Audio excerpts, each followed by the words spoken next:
it's Miss Sarah here in the lab, and on this episode of Explore Biomedical Science, we're talking about health science. For today's video, I needed a volunteer, so I brought in my little sister to help me out.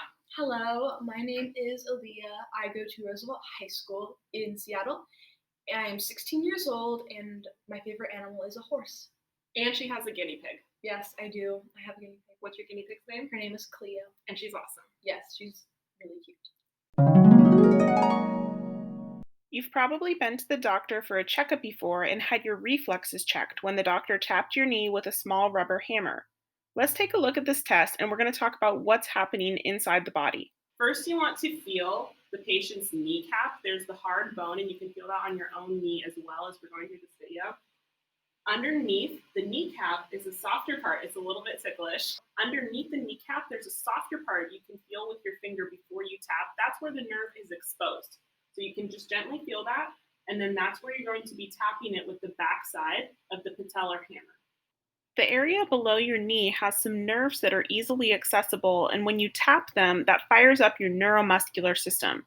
What happens is your nerve receptors fire, sending a nerve impulse transmission up your spinal cord, which then triggers a reaction to contract the muscles surrounding that nerve. And that's when you feel a little involuntary kick.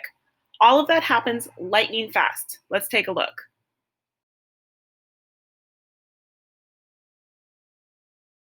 Let's talk about what doctors are looking for when they do this test. It's really important for your body function to have appropriate nerve reflexes so that it both responds to stimuli and relaxes quickly. Some disorders or injuries can cause a person to have weak or even non-responsive reflexes, but there can also be problems when muscles respond but don't relax afterwards. If a doctor sees that there's no reflex response, that can indicate a problem between the nerves from that muscle and the spinal cord. If there's too strong of a reflex, that can indicate spinal cord issues like upper motor neuron diseases. Now, if you don't happen to have a patellar hammer lying around, that's okay. You can try this out with other objects. You can use the side of your hand, a homemade rubber mallet with a pink eraser on a popsicle stick, or even the handle of a butter knife. Just be really gentle. As long as you find the correct spot on the knee, it really doesn't take much force to see a reaction. The knee is one of the easiest nerves to access, but there are lots of other places on the body where reflexes can be tested. These places include the ankle, knee, abdomen, forearm, biceps, and triceps. Fun fact, newborn babies have a set of reflexes that aren't seen in older children or adults. You can learn about the evolution of these reflexes by doing this biomedical challenge. In this next experiment, we're going to think about the nerve endings that are in our skin. These nerve endings that surround your body give you information about what your body is touching. Nerve endings carry information to the spinal cord, which sends messages to the brain where the feeling is processed, and that all happens lightning fast. The nerve endings in your skin can sense hot and cold. They can also tell you information about the size and texture of objects that are touching you, and they can tell you about the whole spectrum of sensation of pressure from a light touch like a tickle to firm pressure to even a painful injury. Some areas of the body are more sensitive than others because they have more nerve endings. It might not bother you very much if you bump your leg, but a paper cut on your finger or if you bite your tongue, that hurts a lot because those body parts have a lot of nerve endings that are really sensitive to pain. But it's a good thing that we have sensitive fingertips because it's a useful evolutionary trait. It means that we can sense and manipulate small objects, and people who are blind can even use their fingers to read Braille, which are those tiny raised dots on paper. Imagine trying to use your shoulder to read Braille. It would be almost impossible. I'm going to show you an experiment that you can do at home to test this out. For this experiment, you need two things that have sharp points. You could use pencils, chopsticks. I'm using these skewers that have these pointed ends. The purpose of this experiment is to see where in the body there's a higher and lower concentration of nerves in that area. Sometimes put one and sometimes 2 points on the person's skin, and while their eyes are closed, you're going to ask them how many they feel. So try varying whether you've got 1 or 2 points and then varying where on the body you are placing the points. So let's try it out. On the back of Aaliyah's hand, how many do you feel? 1. Okay. On the wrist, on the back of the wrist, how many do you feel? 1. Okay. How about on the front of your hand, on the fingertips? How many do you feel? 2. How many do you feel? 1.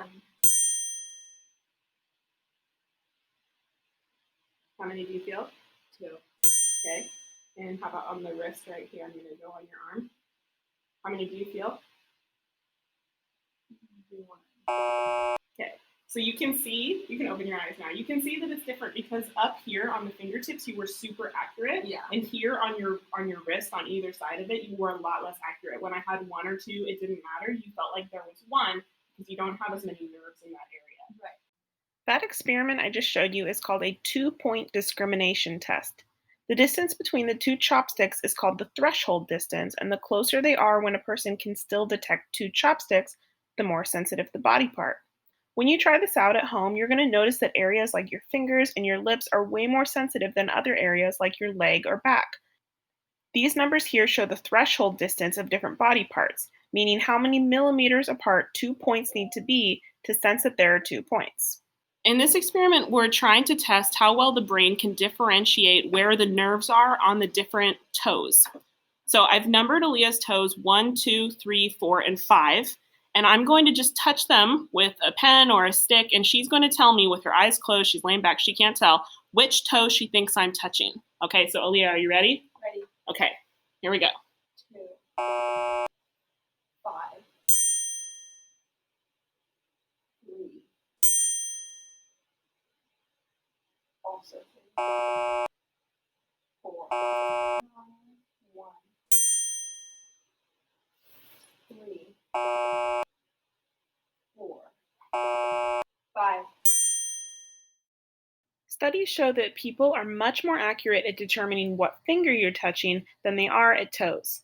When scientists were researching this, they found that people were also more accurate at identifying their outside toes, or the big toe and the pinky toe.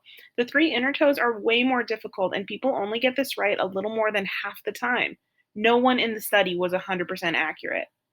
The researchers think that your brain creates a sensory map of your body, but for some body parts, that map is kind of blurry. Try this out at home and see how accurate you are. In this experiment, you can have your friend or family member sit at a desk or a table where their wrist is hanging off of the side of the desk.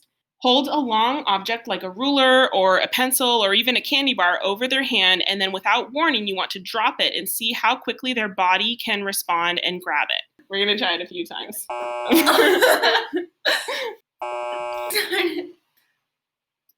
Nice. The nice thing about using a ruler is you can check and see exactly where they grabbed it and take some data as well. Nice. Nice! Oh. Just in the last second.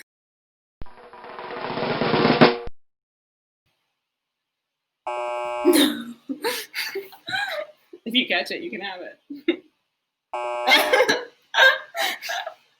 Okay. You just gotta catch it and you can have it. Yeah.